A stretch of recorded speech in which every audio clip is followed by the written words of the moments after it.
the Oscar for Best Picture is presented to... And the Oscar goes to... And the Oscar goes to... And the Oscar goes to...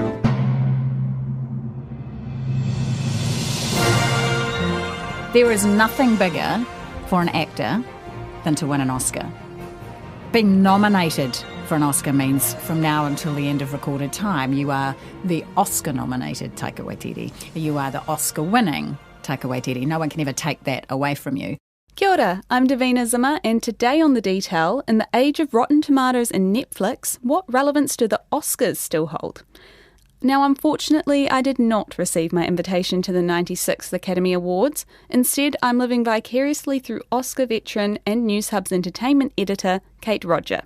She's got predictions on who'll take home the major awards and how New Zealand will feature. Have you actually been to the Oscars in person? I have been to the Oscars on 5 separate occasions. And in fact, this time last year, that's exactly where I was. And I love it when I get the opportunity to go up there. There's nothing quite like it. The first time I went, you really finally fully understand what that city, the beat of that city, like Hollywood is all about the Oscars for the whole month leading up.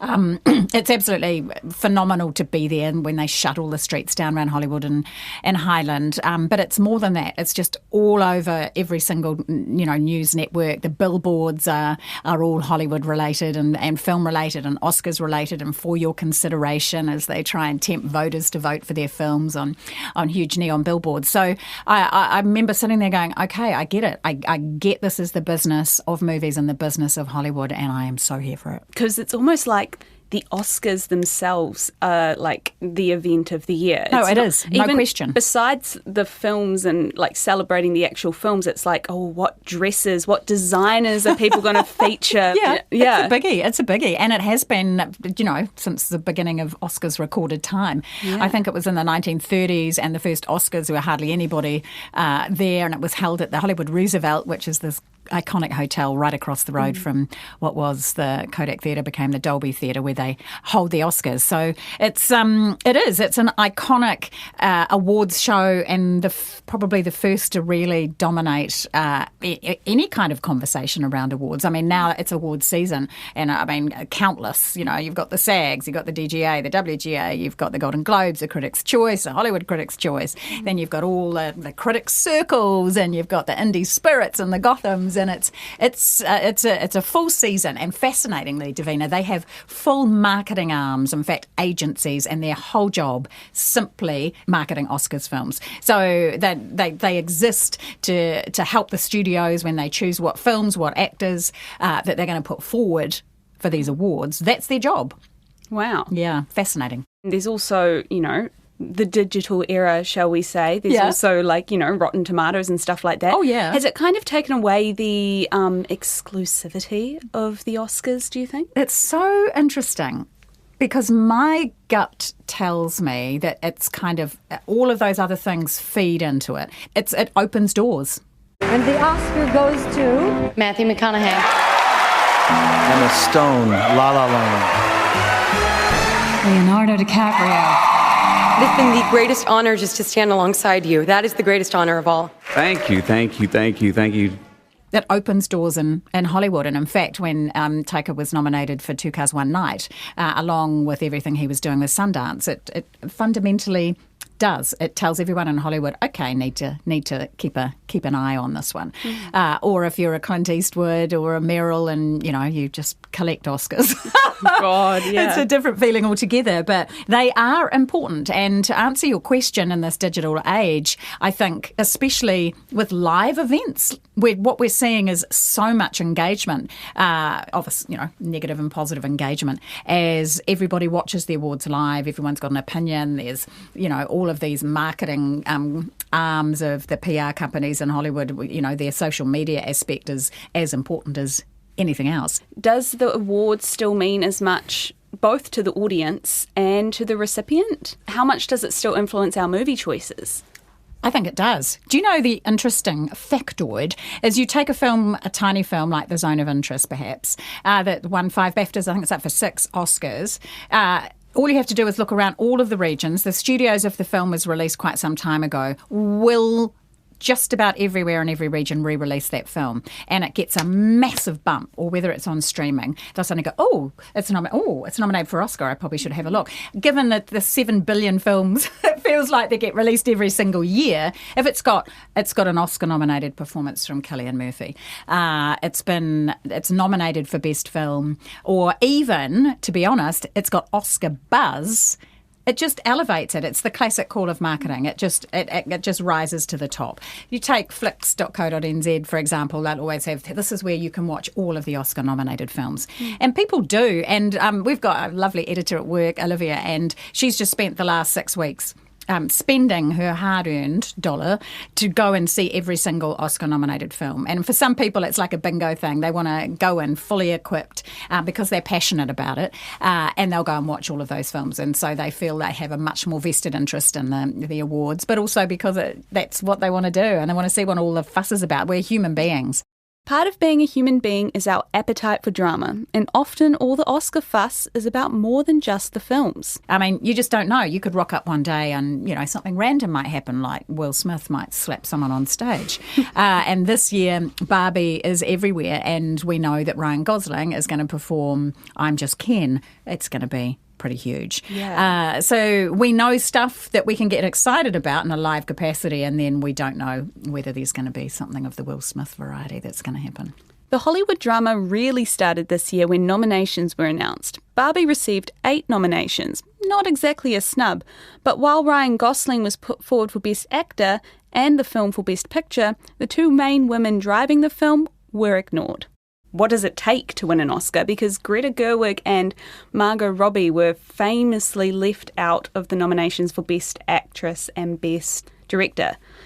I have feelings. Yes. Express them, please. I guess that's Do the share point. them. That's the point of me being here. And even interestingly, more recently, because Greta didn't say much for a while, and there was this huge outcry. The optics of this absolutely suck. There's no question. Here we have Barbie not nominated, but we have Ken nominated. We have the architect of the film not nominated for Best Director. What we do have is both of those women nominated for an Oscar. We have Greta nominated for Best Film and Margot as producers and executive producers on that show. And we have obviously Greta nominated for writing. I would prefer far more women nominated for Best Director. And it's reflective, I think the stats this year are as bad as they've ever been about the number of women who've directed films in Hollywood this year. And it's shocking, and it's unacceptable. So would I want to swap out and put Greta in there for Best Director? Quite possibly. I would like to pop that in maybe instead of maybe Jonathan Glazer. But the reality is Jonathan Glazer directed a stunning film. Also, there's an argument when it comes to these awards of, look, here's a biro and here's a yellow colouring in pencil. They kind of do the same thing, but you have a totally different experience with these two things. How do you compare a film about the Holocaust and a film about Barbie and the two people that directed them? We don't know the journey that it took for them. 10 years for Jonathan Glazer to make it to the Oscars. Margot, arguably, probably the same. How do you compare that? And you have a whole lot of directors in that guild under the Academy voting for these. It's also, what is there this year? You have some years at the Oscars where every single supporting actor deserved that Oscar. And other years, it could have been a mix. It's a kind of a bit of a free-for-all. And each year is entirely different. If it had been a stronger year for Best Supporting Actor, would Ryan have been nominated for playing Ken? I mean, who knows? Never know. Who knows? The reality is that Margot and Greta have been nominated for Best Film. They're not going to win Best Film. And they would argue that they haven't come away from here without an Oscar nomination, and neither has Greta. But the outcry and the optics, I'm 100%, I get it. You've got a film about Barbie, we're just not going to nominate the female director of that film. It makes no sense. So that's kind of my take on it. You just said you don't think that they're going to win Best Film. Who do you think's going to win Best Film? Oppenheimer. So the Barbenheimer clash is Oppenheimer's going to come out on top. Barbie has done things that no other film has done in so many ways. It's made gazillions, over $1 billion, well over $1 billion at the box office. To take a film like that, achieve the conversation around it, it's amazing. Should it win an Oscar? No, it shouldn't. Why not? I just don't think it's got... there's actually a couple of films in there I would probably choose to win Best Film over that, Colours of the Flower Moon and Oppenheimer. And I know it doesn't sound very feminine of me. They're both very strong, very masculine films. I just think that they're better works of art, and they've got a lot to say. Barbie had a lot to say. I mean, don't get me wrong, if next Monday Barbie wins Best Film, I'll be stoked. I will be. But also you have to look at the trajectory with Oppenheimer. It's won every single award that's come its way. So it would be an upset at the very least if it didn't win Best Film. The Oscar winners are determined by members of the Academy of Motion Picture Arts and Sciences. This is a group of about 10,000 artists who work in film production. Many are former Oscar winners themselves. Every year, each member puts forward their nominations for the categories relevant to their sector of expertise, along with their bid for Best Overall Picture. Then, the long process of narrowing down the list begins. Every person has one vote. They have a kind of a very complicated system that's way above my pay grade, where there's potentially more than one vote. But they've voted on long lists and short lists, and now they're voting on the finalists. The answer is that each individual votes and then it gets tallied. So it's not like they sit around as a group and say, we're going to give it to Barbie. But exactly how voting works, or more specifically, who gets to vote, is under increasing scrutiny, with many calling out the Academy about the lack of diversity in nominees and winners. Hashtag Oscars so white. It's trending today because once again, all the nominees in Oscars acting categories are white. Diversity concerns are nothing new at the Oscars. And for the second consecutive year, there were no minorities nominated in any of the 4 major acting categories. There is a big-time lack of diversity. Today, we see that while we love the Academy doesn't seem to love us. Even Chris Rock made some not-so-subtle jabs when he hosted the ceremony in 2016, the first awards following the beginning of the hashtag Oscars So White movement. Man, I counted at least 15 black people on that montage. Hey! Well, I'm here at the Academy Awards, otherwise known as the White People's Choice Awards. You realize if they nominated host, I wouldn't even get this job. This is the wildest, craziest Oscars to ever host because we got all this controversy. No black nominees. Some say it reflects the lack of diversity across the Academy members.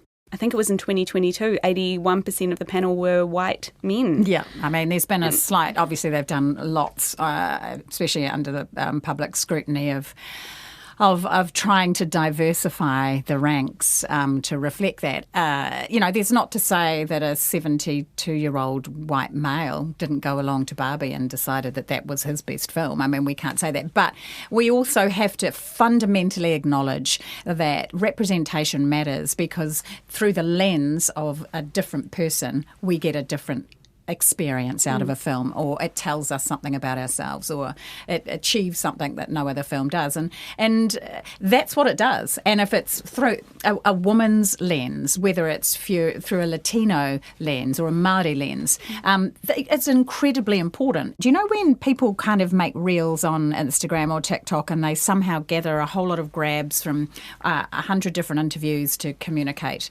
something? And there was one that suddenly went round last week with Meryl Streep, dating back decades. And included in that was a grab from an interview I did with her in 2008 for Mamma Mia, where I said to her, isn't this film a lesson and a cry to executive producers, to studios everywhere, that you can fund and make a film specifically targeting women that will make millions of dollars at the box office? And she answered, I think that studio executives will never learn this lesson until they're all, half of them are women, and then they'll already know that. Yeah.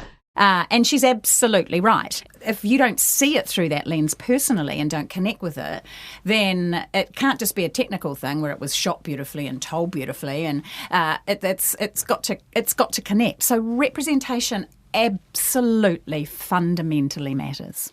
Following the hashtag Oscars So White controversy, which exploded almost a decade ago, the pressure has been on the Academy. In 2020, they brought in new diversity rules which forced studios to meet 2 of 4 criteria in order for their films to be eligible for Best Picture. The regulations set minimum requirements of representation of minority groups in not only the film itself, but on their creative, production and marketing teams as well. Is it diverse enough? Of course it's not. But we still love it, and I always will still love it. I love what it does for film. I love that it gets people talking. I love that it means people will sit down and watch, Colours of the Flower Moon. I love those other little films that bubble up. I mean, we've got 2 films that are not in the English language nominated for Best Film this year, with Anatomy of a Fall and Jonathan Grazer's The Zone of Interest. And that, for me, speaks volumes, because those are both stories that need to be told, and it makes me really delighted. So, what can we expect from Aotearoa this year? Weta FX earned a nomination for its role in the production of Guardians of the Galaxy Volume 3. It was also part of the production of War is Over, inspired by the music of John and Yoko, which is nominated for Best Animated Short Film. We've always batted above our average. I was just in Wellington. I had a lovely conversation with Guy Williams, the Oscar-nominated VFX guy from Weta Digital, who's nominated for Guardians of the Galaxy Volume 3. He worked on Avengers, he's worked on Iron Man 3, and Weta pretty much get nominated for VFX every single year. They feature, and we have sound operators that get nominated as well in the craft categories. I think, and correct me if I'm wrong, but I'm pretty sure it's 30 years this year since Ada Paquin became the youngest person to win an Oscar for the piano. The best performance by an actress in a supporting role, the Oscar goes to Anna Paquin, the piano.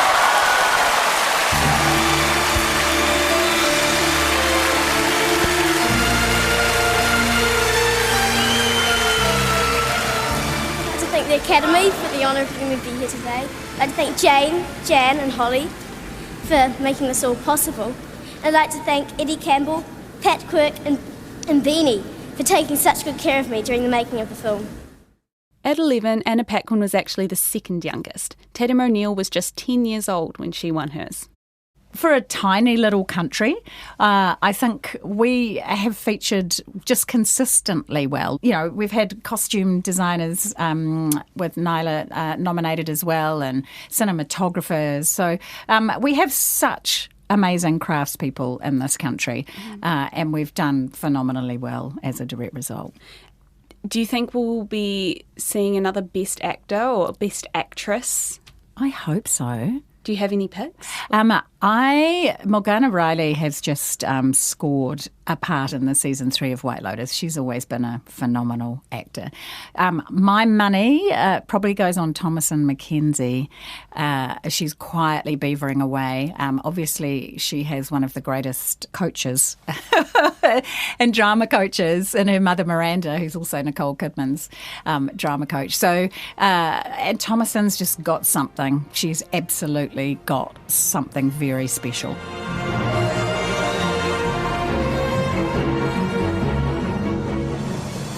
Out of the 5 times you've been to the Oscars, what's your favourite moment out of the 5 times? Oh, that is such a great question. What is my favourite moment? A couple of years ago, I was at the Oscars with John Fleming, and there's literally just us. We never get accreditation on the carpet. Sometimes we get access just for our live crosses, and some years we don't. And in this particular year, which was the Taika year, we didn't even get any access to the carpet. So you couldn't get on there to interview people? Couldn't interview people, couldn't do a live cross from it. The people on the carpet are to give publicity to American audiences, so the show rates, so they can continue to charge big advertising dollars. So the ABC continues to want to broadcast the Oscars. So that is their drive. Understand the business decision by not letting little old Kate Roger from News Hub in New Zealand access the red carpet. Anyway, what we started to do in the days leading up, we just kind of roamed around the Hollywood Roosevelt with the camera. We didn't have any of the right accreditation to be in the hotel, which had basically been bought out by the E! Network to do all of their coverage. So we would just chill, chat, get to know a few people and just generally get them used to our faces. Oscars Day rolls around. At this point, I'm saying to the studio back in New Zealand, no idea where we're crossing live from. Could be a street corner. Also, the Oscars finishes as we go live, so there's so little time. Often, sometimes even on my earpiece, someone in New Zealand's telling me who's won Best Film because it was rolled over. So it's quite stressful. Quite stressful. Anyway, we make ourselves up onto a kind of an overbridge that looks down on the pool at the Hollywood Roosevelt, and it's kind of the green room. It's a phenomenal backdrop, Davina. It's the perfect Hollywood backdrop for us. So we're just sitting there. Anyway, it's 5 to 6. I'm crossing live just after we kicked the news off at 6 o'clock. And that's exactly what we did. I just stood there for a while, and then as they counted me in, John just picked up the camera, put on the sun gun, and we crossed live. And all the whole time I'm talking, waiting for somebody to tap me on the shoulder and go, what are you doing? Who are you? What are you doing here? And then we finished the live cross, and it was one of the most, it was like guerrilla. I thought, how did we do that? Not only did we do that, but an hour later we crossed into the project as well. That, for me, being able to do all of our coverage just on the smell of an oily rag, it was so deeply satisfying. I'm never going to get sick of the Oscars, and it's been an absolute privilege to cover them. The Detail is supported by NZ On Air and RNZ. This episode was engineered by Rangi Powick and produced by Gwen McClure and Alexia Russell. Thank you to Kate Roger. I'm Davina Zimmer. Ka kite anō.